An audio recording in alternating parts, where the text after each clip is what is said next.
It began with one of the greatest stories of all time. One ring to rule them all, one ring to find them, one ring to bring them all, and in the darkness, bind them. This is Lord of the Rings. The task was formidable. You are going to be producing that video game? Are you kidding? This game has to be fun to play. It's all about the gameplay.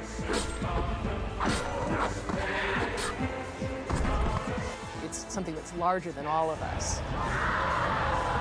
In the end, a group of developers would end up creating a game worthy of the name The Lord of the Rings.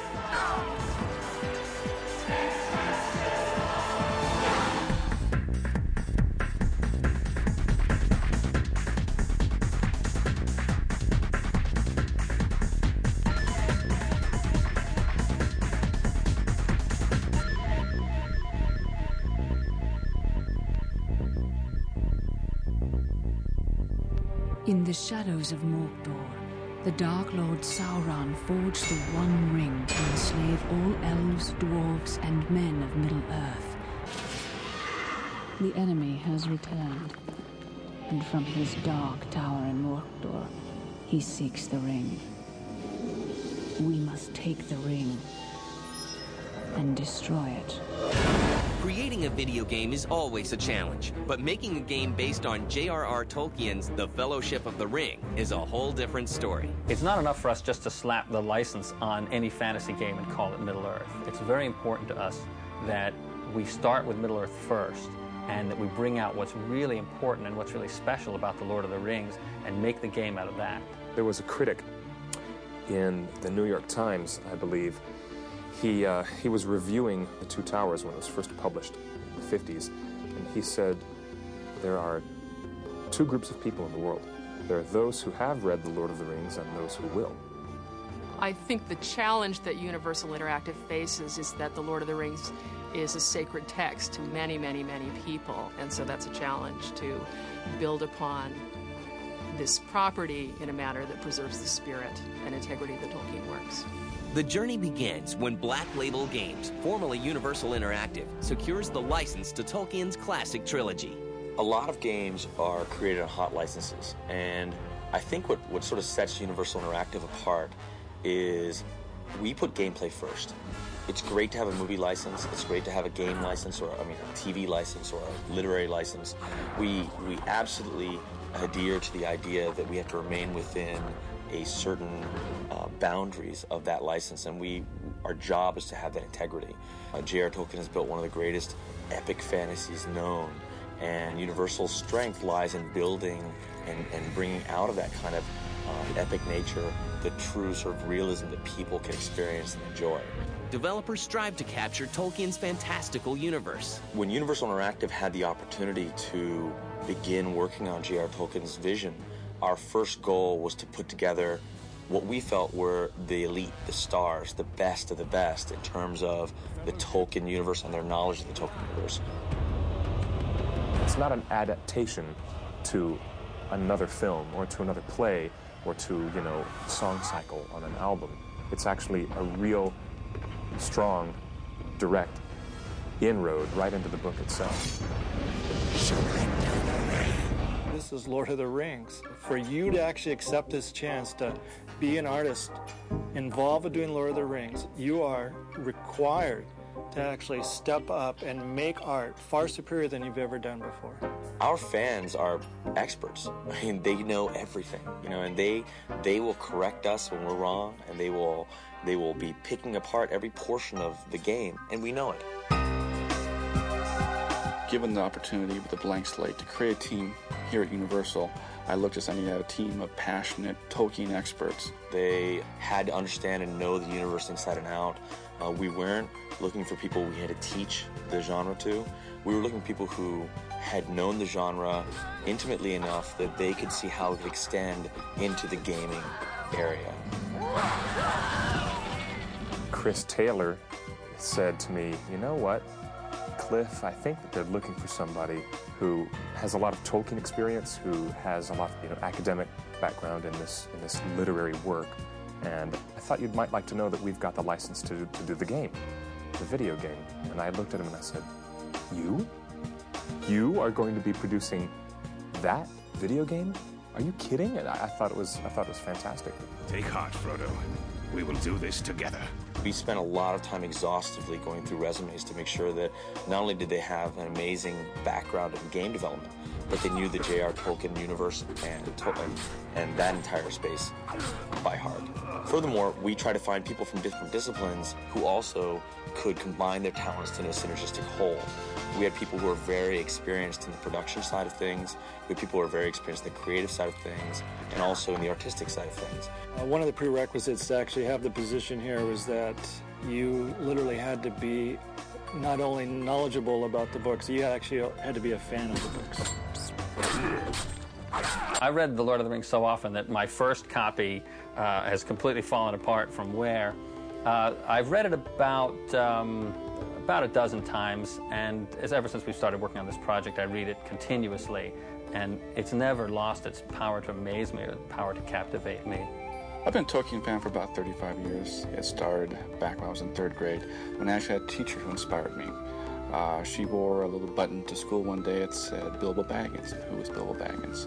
My mother was a high school English teacher and was reading the book because they had come out in paperback and it was all the rage at that time. And I was intimidated because it looked like an adult novel. But she said, well, it's basically a fairy tale and you like it. You have my thanks, Arwen Andumiel, and my love. I read The Hobbit when I was, I think in 6th grade. One of my concentrations in college was English literature. And my senior thesis was J.R. Tolkien versus C.S. Lewis. So it's pretty much been part of my life for at least as long as I can remember. You know, I've lost count. I have seriously lost count. I can count how many Dodgers games I've gone to on one hand, okay?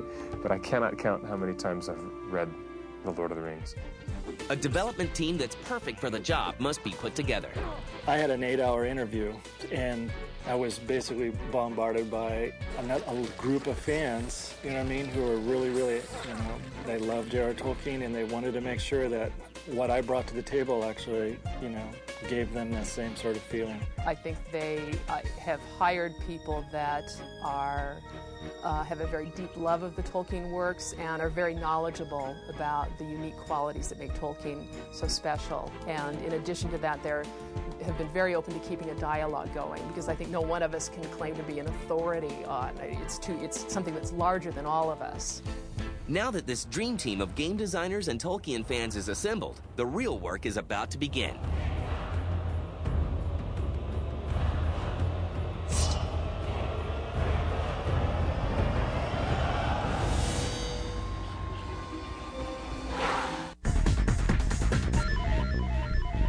With a talented development team in place, work on Black Label Games' The Fellowship of the Ring begins.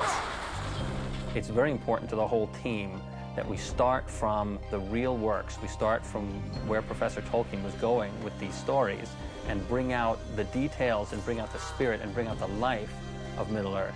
When you think about the numbers, over 100 million people have read and enjoyed this story, handed down from their parents, and they're handing it down to their kids. And all of these millions and millions of people are now going to enjoy the story in a whole brand new way, in a brand new visual, immediate way that they've never had the chance to enjoy before.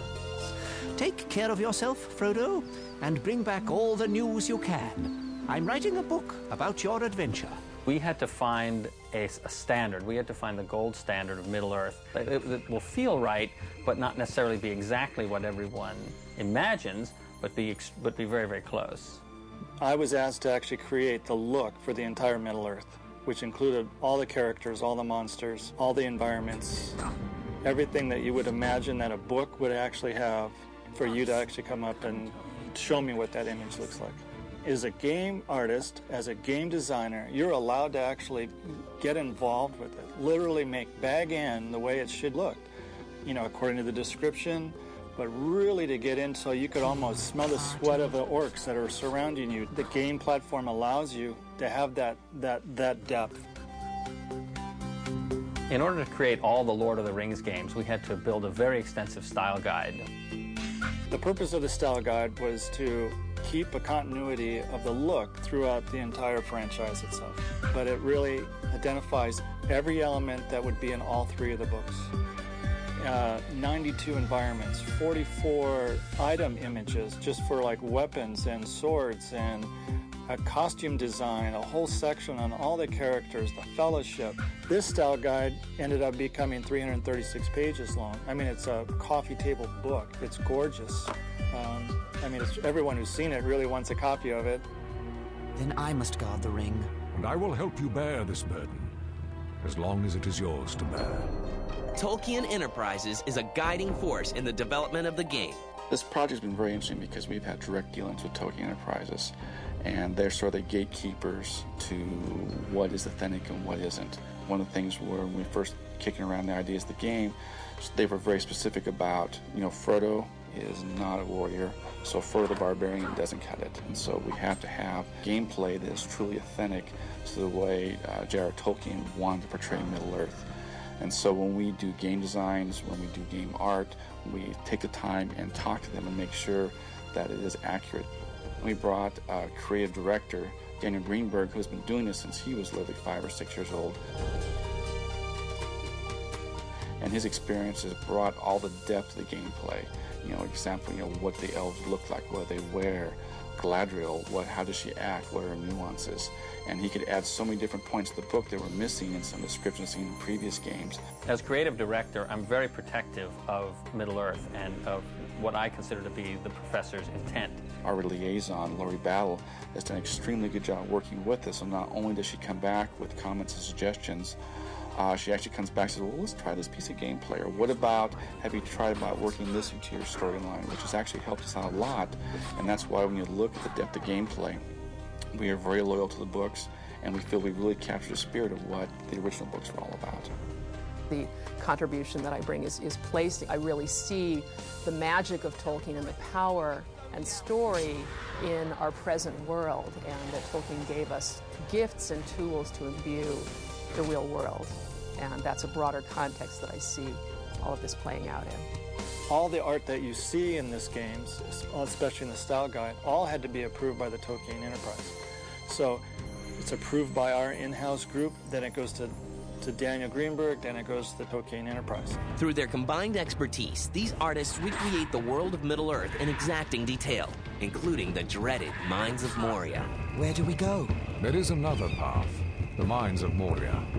When I started creating Moria, I actually created it as if it was brand new, perfect, beautiful, with drapes and lighting and the reflection, everything was there. Then I went and destroyed it.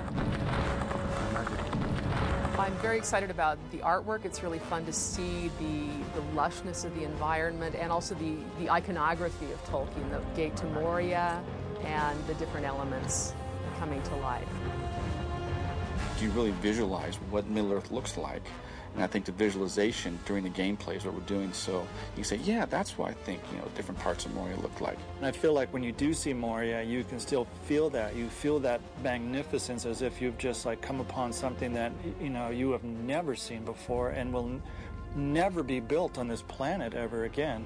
And yet with really the tools of computer animation and creativity put together, you're able to create these environments and worlds with depth and soot and smell and water, and it's magnificence. Great attention is also given to the creation of classic Tolkien characters. When I create, say, Legolas or Gandalf or Frodo, I'm down to his buttons, the fabric. If you zoomed into the high-res picture of Frodo, you will actually see his embroidery that he actually has on the brim of one of his pockets. One of the things when you make a game is you have to have identification with the character you put on the screen.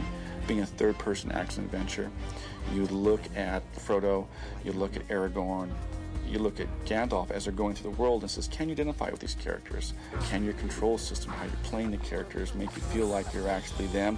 Or is it just like a 2D cutout you're moving around on the screen? And so it's all about conveying emotion to you feeling you being those characters. All the characters that I actually designed, they were designed from what was their drive, what was their motivation, who was Legolas. I wanted to make Legolas so that you were so fascinated by the man that you wanted to know where this elf came from, because he even looks different from all the other elves. It's like bringing that to the surface of who Legolas is. And it's almost that they start to tell you who they are. This title also gives gamers the opportunity to interact with characters found exclusively in the novels.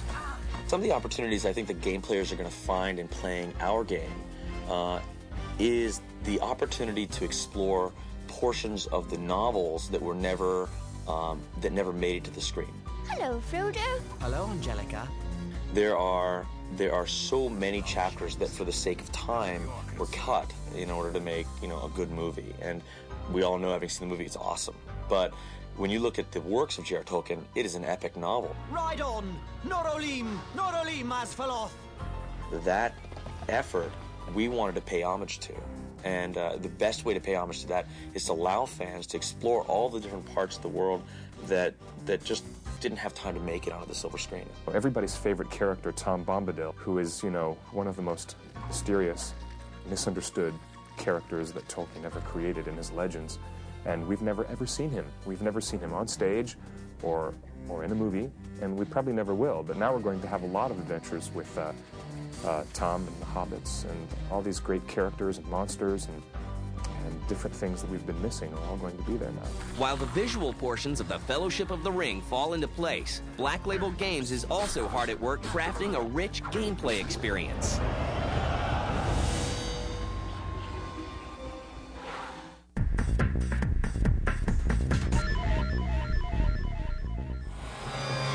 As the team behind Black Label Games, the Fellowship of the Ring, recreates Middle-earth, they address the importance of gameplay. This game has to be fun to play. It's all about the gameplay. That's what we're going to emphasize more than anything else. But one of the things that we wanted to attack in this game is giving the player an opportunity to experience Tolkien's world from more than just one perspective. So we've given the players an opportunity to play more than one character, and the characters themselves are very unique and distinct in their abilities. Obviously, the first game, Fellowship of the Ring, you're going to be playing Frodo, was the Hobbit. Yes, a amount of adventure and gameplay, but he's the sort of central character of the story, so you're allowed to play him through it. I will take the ring, though I do not know the way. Get away! Stay back! But where should we go? Towards danger, but not too rashly, nor too straight. We put Gandalf. I mean, everybody's wanted to be the wizard, the magician, to be able to cast the spells, to explore the depths of Moria.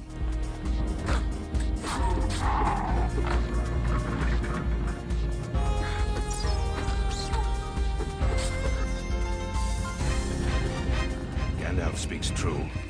Our troubles may get worse, and sooner than we'd like. And then, of course, you have the barbarian, the combat, which is Aragorn, which he'll be able to go through, fight his way through Moria, lead the team onward.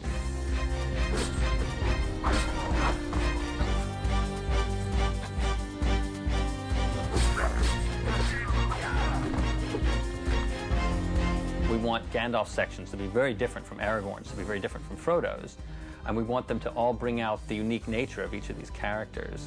Frodo gets to do a lot of sneaking and a lot of stealth and thoughtful puzzle solving. Gandalf gets to do puzzle solving as well, but we add a whole component of spell use and of fighting and of ferreting out mysteries within Moria. And for Aragorn, we've added the most combat-oriented sections of the game of all, so the players will have a chance for a lot of action-adventure in addition to stealth and magical gameplay. The unique portion of the gameplay is that you need to master all three of these skills in order to move the gameplay forward. In certain sections, you need to think with your wits and not with your brawn. In other sections, you need to have a good combat eye. You need to understand how to attack different enemies and how to defeat multiple opponents. We've built a chronological timeline to show where certain adventures and episodes happen as the Fellowship of the Ring progresses from the beginning to the end. This pace, we'll leave the Barrow Downs by The sunset. Fellowship of the Ring game is full of little surprises for Tolkien fans. We try to weave in aspects of the book that people might not expect to come out in gameplay. For instance, the way that we teach the player how to use the controls in a little tutorial section, we've actually adapted from the section of the book where Frodo's home is overrun by his unwanted neighbors. It's very easy to make a hack and slash combat game. We could have taken that route and delivered at least one aspect of what fans would have expected in the movies, or in the games, and the books. What we wanted to do was attack this from the opportunity to give the players and the fans more than just that. While this game focuses on the first novel of the trilogy, the developers make sure they keep the next 2 books in mind. That leads on to the next 2 books with Two Towers and Return of the King, and so we're scripting their adventures of the Fellowship through those 2 books. It's like Saving Private Hobbit, I guess is the best way to look at it, where you have, you know, the experience of being there, and I think that's what people want to see. They want to be part of it. Black Label Games ships The Fellowship of the Ring in late 2002 for the PlayStation 2, Xbox, PC, and Game Boy Advance. Tolkien fans and gamers alike are treated to one of the most anticipated Tolkien games ever made. If I were a fan and I was waiting for this game to come out, I would be beside myself waiting to see the parts of the book that I have never seen before. I've only read about. Parts with Tom Bombadil, parts in the Old Forest, places where we are going to have such an amazing opportunity for players to explore the world of Tolkien and his vision. Then we made it. But we needed you, Gandalf. I was held captive by the treachery of Saruman the White, the chief of the wizards. But now I am free, and astonished that you brought the ring all this way.